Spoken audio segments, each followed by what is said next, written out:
Hi folks, my name is Phil and welcome to Grounded, the series which looks at airlines of yesteryear.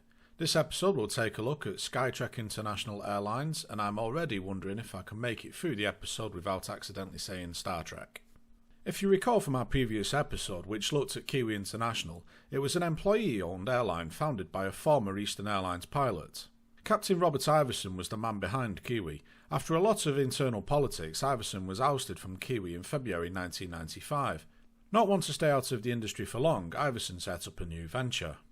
Sky Trek International Airlines was founded in February 1996, headquartered in Richmond, Virginia, with the airline's operating base at Trenton Mercer County Airport. Robert Iverson was again the president and chief executive officer of the airline. He would be joined by Wayne Hendon, the former vice president of finance at Kiwi, taking up the same role with Skytrak. The Vice President of Systems Operations was Captain William F. Tideman, former VP of System Control at Kiwi.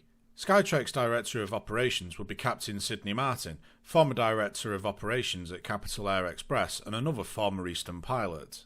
Iso Nazaj took on the position of VP of Maintenance and was yet another ex-Kiwi Director, formerly the Director of Quality Assurance and Engineering. During his final months at Kiwi, Bob Iverson tried to get the airline to tap into the charter market in an attempt at saving the financially struggling airline. The board rejected these attempts, but evidently Iverson believed there was potential, hence starting another airline following his ousting from Kiwi. There certainly was a market for a charter airline. In the previous year alone, over a dozen predominantly charter airlines had ceased operations. The major airlines were reluctant to fill the void, and thus there was an increase in demand and a shortage of capable carriers. If done right, it could be like shooting fish in a barrel. Remember, however, this is Grounded, so you know where it's going. Skytrak planned to start operations in June 1996 with a single Boeing 727-200. It would be fitted with 165 seats in a single-class cabin. The airline made a deal with a leasing company for one aircraft with low rates, who also agreed to refit the cabin to Skytrak specifications and make the aircraft Stage 3 noise compliant at no cost to the airline. Spare parts were provided on a power-by-the-hour basis, which was handy as Skytrak initially planned to only use the aircraft for around 96 hours a month.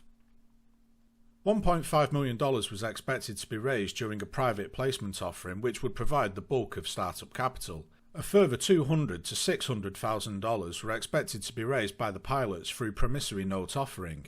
In return, they would be entitled to future seniority, employment and training if and or when it became available. By September, the airline had raised a total of $3.3 million in startup capital. By the end of 1996, Skytrak was ready. Its first aircraft had been delivered and the contracts were in place with several travel companies. Iverson had built up contacts during his time at Kiwi and his attempts at saving that airline. A number of those contacts came through for Skytrak. Apple Vacations, Liberty Travel and GoGo Tours were regular customers. Skytrak would also operate sub-charter flights for other airlines when required, usually a last-minute substitution for an out-of-action aircraft. Skytrak also ferried NASCAR pit crews during the Winston Cup and operated charter flights in connection with other sporting events.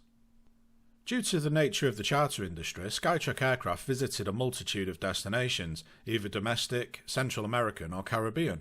By the end of 1997, Skytrak was operating 3 Boeing 727s. Ironically, some were former Kiwi machines. The aircraft utilisation more than doubled from 96 hours per month to around 200. Now might be a good time to talk about the livery, a predominantly white fuselage with a pair of blue cheat lines running from nose to tail. The company logo was a star which was both proudly displayed on the tail but also on the fuselage along with stylised Sky Trek billboard titles. The airline's ICAO code was PZR and the callsign was Phazer. I wonder if the pilots wore gold shirts. I certainly wouldn't want to travel wearing a red shirt, that's for sure. Star Trek jokes aside, Skytrak had a very good safety record and also gained a reputation for its friendly crews. Bob Iverson, who was still the company president, resigned in 1999 as the new majority shareholders wanted to change Skytrak's direction. They wanted to focus more on ad hoc charter flights rather than long-term seasonal contract work. Harris Herman was appointed Skytrak's president in late August. Herman was formerly the president of the Pan Am Shuttle and would oversee the airline's change in direction. It was revealed that Skytrak had not yet turned a profit. In fact, the carrier had lost nearly $8 million in its 3 years' existence. Hopefully, Herman was going to be able to change the airline's fortunes. In October, Skytrak rebranded as Discovery Airlines, not to be confused with the short-lived Discovery Airways from Hawaii. A new livery was introduced. The fuselage was predominantly blue, with a narrow green band separating the blue from a light grey belly. The new logo was a capital D in a circle which featured prominently on the tail, as well as a smaller version on the fuselage along with Discovery titles. The new livery looked quite smart, definitely a step up from the previous Skytrek livery, and reminds me a bit of Braniff. Despite the rebrand, new livery, new leadership and new direction, it seemed that a turnaround just wasn't possible. In May 2000, the airline entered Chapter 11 bankruptcy protection in an attempt to restructure the airline. Unlike the drawn-out bankruptcies of Kiwi, Discovery Airlines liquidation was approved on June 22, 2000. So, what went wrong? Well, I'll be honest, there's very little information on Skytrek. As a charter carrier in the US, there was no route map or timetable, and it was in the pre-internet days, so that doesn't help with research. The best thing I could find was the company's filing with the Department of Transportation when it applied for certification, which at least gave me some info. The reports that Skytrek had lost around $8 million during its early years is a little concerning. I'm not going to speculate as there's nothing to go on. What I will say, however, is that Skytrek was a charter carrier, so unlike scheduled airlines, Skytrek would deal with seat brokers and consolidators, tour operators and travel agencies who would guarantee full payment before the flight takes place. The money would be placed into escrow until the flight goes ahead, then the carrier gets paid. If the charterer doesn't pay up, the flight doesn't operate. It's that simple.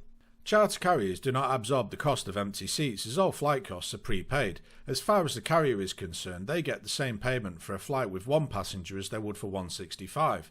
They also don't really have to worry about a marketing budget as they're not specifically targeting passengers, rather companies, organisations and agencies. Maybe they got the figures wrong, undercharging on flight contracts, or being forced to pay over the odds on its expenses. I do think its quick expansion was partly to blame, however. Skytrek's original business plan was for a single 727, however within 2 years it had at least 4. I say at least, as that figure varies between 4 and 5 depending on the source. As an air carrier expands, so do its costs. As long as it can stay on top of those, it should be alright. Without more info, I can't give any real attempt at an analysis, and I'm not happy about that. I don't like not having answers. It would of course been as easy as Kate to skip past Skytrek and not cover them. I didn't want to do that, however. I feel it would have been a nice follow-on from the Kiwi story. I just hope you folks enjoyed it. Until next time, thanks for watching.